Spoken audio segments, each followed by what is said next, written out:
मैं सबसे पहले बता रहा हूँ, हम लोगों ने लास्ट टाइम लंग्स ट्री देखा था और also known as bronchiole tree. मैंने कहा था ट्रैकिया से लेकर टर्मिनल ब्रोंकियोल तक वो था कंडक्टिंग पार्ट, उसके बाद था वो पार्ट जहाँ पे एक्सचेंज वाला होता है। हाँ, नोज से। तो अब मैं क्या बताने वाला, जो लास्ट में हमने पढ़ा था एल्विलाई पढ़ा था, उस एल्विलाई के बारे में थोड़ा सा उसका स्ट्रक्चर के बारे में जानते हैं, ठीक है। अब सुनो, यहाँ पे क्या डायग्राम है, ये है एल्विलाई जिसके अंदर ऑक्सीजन का पार्शियल प्रेशर है 104 mmHg, CO2 का पार्शियल प्रेशर है 40 mmHg। पहले समझते हैं पार्शियल प्रेशर क्या होता है। आमतौर पे हम सब लोग मोमोज खाने जाया करते हैं, मैं तो जाता था, आप जाते होंगे। तो आप लोगों का क्या होता है कि आप लोग कैसे को लोग खाते हो, भाई 4 रुपये तू दियो, 3 तू दे, 2 मैं दूँ, 5 वो दे, करते करते मान लो आपने 50 रुपये इकट्ठे कर लिए और 50 के आपने मोमोज खा लिए, यानी कि टोटल कितना है 50। उसमें से हर एक का जो कंट्रीब्यूशन है, लेट्स सपोज मैंने 5 रुपये डाले तो 5/50, ये जो मेरा कंट्रीब्यूशन है 50 में से जो मेरा कंट्रीब्यूशन है वो कहलाएगा पार्शियल कंट्रीब्यूशन।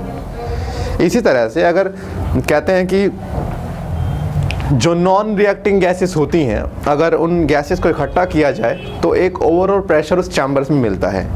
उस प्रेशर में हर गैस का अपना कोई योगदान होगा, तो हर गैस कितना योगदान दे रही है उस टोटल प्रेशर में, उसको बोलते हैं पार्शियल प्रेशर। अगर 120 mmHg का प्रेशर टोटल मिल रहा है, एक एक्स गैस है जो उसमें से 10 mmHg का कंट्रीब्यूशन कर रही है, तो वो 10 mmHg का प्रेशर उसका पार्शियल प्रेशर माना जाएगा, ना कि टोटल प्रेशर। तो मैं यहाँ पे पार्शियल प्रेशर की बात करूँ, टोटल प्रेशर की बात नहीं करने वाला। आप देखेंगे कि जो एल्विलाई होती है, एल्विलाई में 2 तरह के सेल्स पाए जाते हैं। एल्विलाई में पाए जाने वाले सेल्स को बोलते हैं न्यूमोसाइट सेल्स। क्या बोलते हैं? मैंने आपसे पहले ही कहा था, न्यूमो स्टैंड फॉर एयर, है ना। तो न्यूमोसाइट सेल्स, यहाँ पे 2 टाइप के सेल होते हैं जिसको हम शॉर्ट में P लिखते हैं। तो जिसमें 2 टाइप होते हैं, एक P1 होता है और एक P2 होता है। P1 जिसे आप स्क्वामस एपिथेलियम के नाम से जानते हो, जो कि पूरे एल्विलाई को कवर करता है, जबकि P2 टाइप का जो सेल होता है ये रिलीज करता है सरफेक्टेंट। बड़ी कमाल की चीज़ है, आपका जो एल्विलाई वो पिचक सकता है बहुत जल्दी, आपस में एक बार अगर वो पिचक गया तो दोबारा फूलेगा नहीं, इसीलिए इसको रोकना होता है कि कोलैप्स ना करे। तो कोलैप्स ना करे इसलिए बीच में क्या आ गया, सरफेक्टेंट। सरफेक्टेंट क्या करेगा, सरफेक्टेंट यहाँ पर इनके बीच का कोलैप्सिंग जो प्रोसेस है उसको रोक देगा, तो इसलिए सरफेक्टेंट रिलीज कराए ताकि एल्विलाई अपने शेप में हमेशा मेंटेन रहे। दूसरा, यहाँ पर there are some special type of cells known as, जैसे मैंने कहा था बॉडी के हर पार्ट में मैक्रोफेज बॉडी ने भेजे हुए हैं। जैसे लिवर में भी मैक्रोफेज थे, लिवर के मैक्रोफेज सेल को आप क्या बोलते हो, कूफर सेल्स। क्या बोलते हो? कूफर सेल्स क्या होते हैं? सर ये मैक्रोफेज ही हैं, लेकिन ये लिवर के कूफर सेल, लिवर के मैक्रोफेज हैं। और मैक्रोफेज का काम क्या होता है भाई, इम्यूनिटी प्रोवाइड कराना, उस टिश्यू उस ऑर्गन को बचाना बैक्टीरिया वायरस से। इसी तरह से लंग्स के अंदर भी कोई अगर बैक्टीरिया वायरस चला जाए तो डरिए मत, यहाँ पर इस तरह के सेल्स प्रेजेंट होते हैं नॉन एज डस्ट सेल्स। क्या बोलते हैं? ये सेल्स कुछ और नहीं, ये मैक्रोफेज है, WBC है एक तरह की। अगर कोई आपके लंग्स में घुस जाए गलती से बैक्टीरिया वायरस तो इसको पकड़ पकड़ के पेलते, खूब मारते हैं। तो ये है, दीज आर द मैक्रोफेज, यानी कि बॉडी के हर पार्ट में कहीं ना कहीं इम्यून सिस्टम लगा ही रखा है, क्योंकि प्रोटेक्शन चाहिए ना भाई, ज़रूरी है। अब आप देखेंगे कि ये जो आप देख रहे हैं जो इसकी वॉल है स्क्वामस एपिथेलियम, स्क्वामस को समझ जाइए, स्क्वामस एक चीज़ होती है चपटी, माने फ्लैट। एपिथेलियम को क्या बोलते हैं? Squamous epithelium.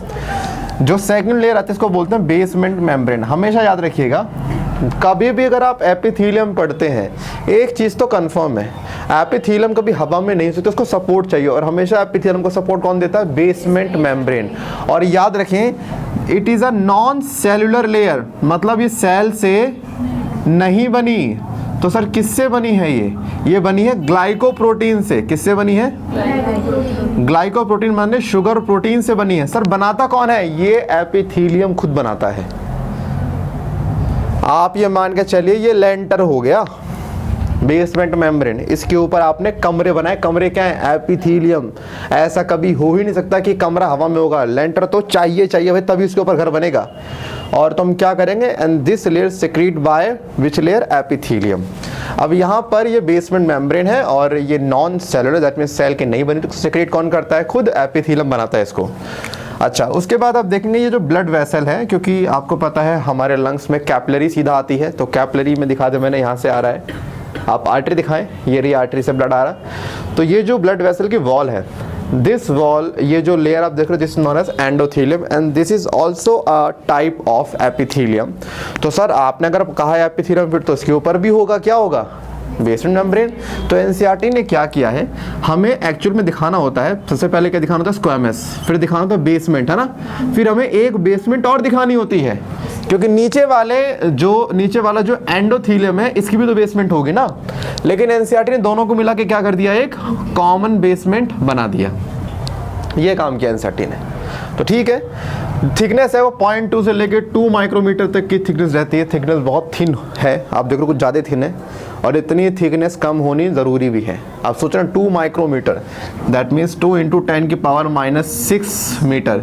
इसका मतलब लेके चलिए 2/10⁻6 मीटर, यानी कि 10 लाख, 10⁻6 10 लाख, माने आप 1 मीटर के 10 लाख टुकड़े करिए। कितना करिए, 10 लाख इक्वल टुकड़े।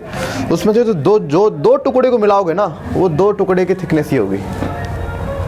This is 2 × 10⁻6। ये है आपके रियल भाषा, मतलब कि आप 1 मीटर के 10 लाख टुकड़े करें और उसमें से 2 टुकड़ों को जोड़ दें, तो जितनी उसकी मोटाई मिलेगी वो इसकी थिकनेस है, और ये कम होती है।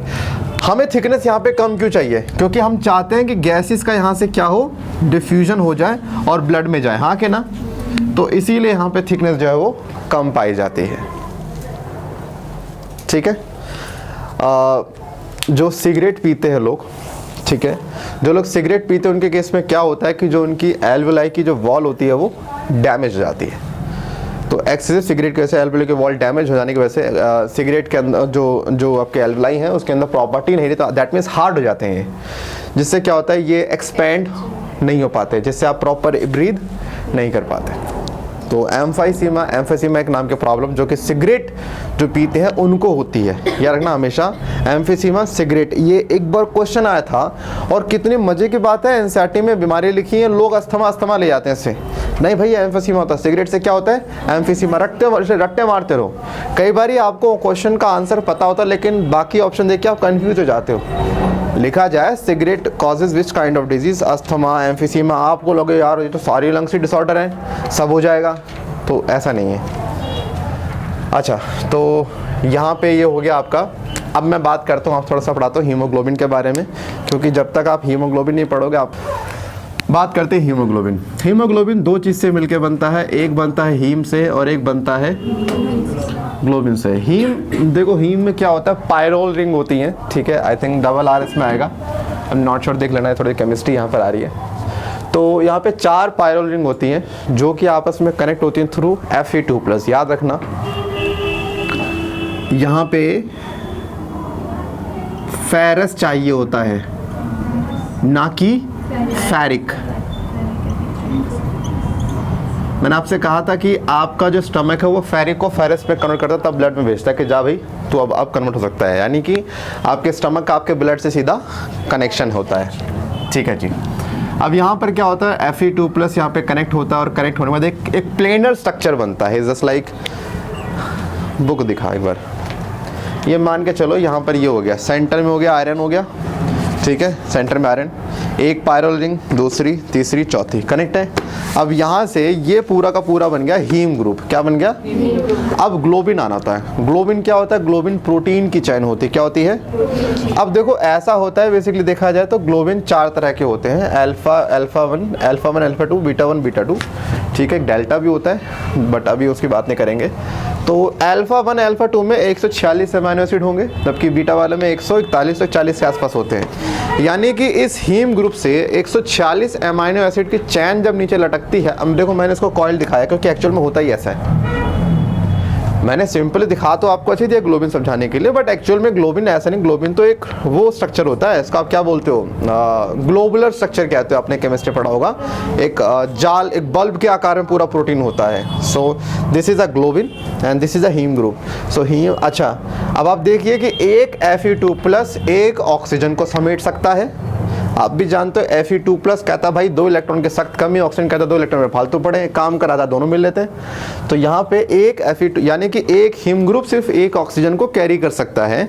तो यानी कि एक हीमोग्लोबिन पूरा देखा जाए तो एक हीमोग्लोबिन में टोटल कितने ऑक्सीजन कैरी करे जा सकते हैं? जैसे आपके पास टोटल 4 हीमोग्लोबिन होते हैं, कितने होते हैं? 4 हीमोग्लोबिन। तो हम जब बात करते हैं हीमोग्लोबिन तो आपको चारों काउंट करने हैं। क्या करने हैं? चारों। तो अगर आपके पास एक हीमोग्लोबिन है दैट मीन्स आप चारों टाइप की बात कर रहे हो, तो एक हीमोग्लोबिन टोटल 4 ऑक्सीजन मॉलिक्यूल या 8 ऑक्सीजन को कैरी कर सकता है। हाँ, ऑक्सीजन एटम को कैरी कर सकता है। क्या इतना क्लियर है? अच्छा, एक बात ना ध्यान रखिए, कहानी बड़ी इंटरेस्टिंग है, थोड़ी सी अपने तरीके से समझाए, अपने तरीके से जो अपना घर में किसके बड़ा भाई है? हाँ, तो पता ही मुझे। चलो गुड्डू की बात ही कर लेते हैं। ऐसे कैसे? नहीं नहीं नहीं, कैसे कह रहे? जैसे गुड्डू मान के चलो शादी के लिए राजी नहीं हो रहा, ठीक है, तो कहते हैं कि घर में मान के चलो जैसे 4 लोग हैं, शादी करनी है, 4 लोग हैं शादी करनी है और चारों लेकिन राजी नहीं हो रहे। सबसे मुश्किल काम पता घर में शादी करनी किसकी होती है? सबसे पहले बंदे की। एक बार उसकी हो जाए ना तो बाकी को लाइनों हो जाती है, मानता है?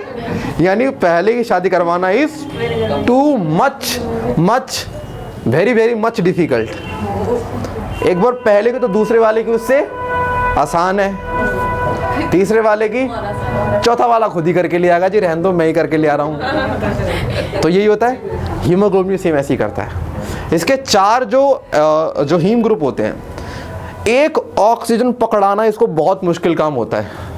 शक्ल बना लेता है कि नहीं मेरे को चाहिए नहीं, आपको बहुत ज्यादा प्रेशर लगाना पड़ता है कि बेटे ले ले एक ऑक्सीजन, कर ले, भलाई है, शादी में बहुत फायदा रहता है, जिंदगी भर दुखी रहेगा। तो यहाँ पे बड़ी मुश्किल से एक मिलता है, एक मिल गया तब ये बाकी तीनों को पटा लेता है। अरे कोई बुराई नहीं, कर ले शादी, कोई दिक्कत नहीं, बढ़िया है। तब बाकी 3 आसानी से ले लेते हैं ऑक्सीजन। यानी आप सोचते हो कि हीमोग्लोबिन बड़े प्यार से लेते हैं ऑक्सीजन, तो पहले में तो ये अपनी बैंड बजा देता है। और हाँ, उसी पहले ऑक्सीजन छीनना भी बड़ा मुश्किल है। यानी कि 25% हीमोग्लोबिन से आप ऑक्सीजन नहीं ले सकते, इसमें 25 तो रखेगा ही रखे। अब 4 में से 1 भर गया तो कितना होगा? 25% हो गया ना। तो इसका बिहेवियर बड़ा अटपटा सा है, बताऊंगा अभी। बाकी ना हीम ग्रुप 5% के आसपास, ग्लोबिन क्या मीन 95% के आसपास हुआ करता है। ये बेसिक चीज़ है, याद कर लो, काम आएगा।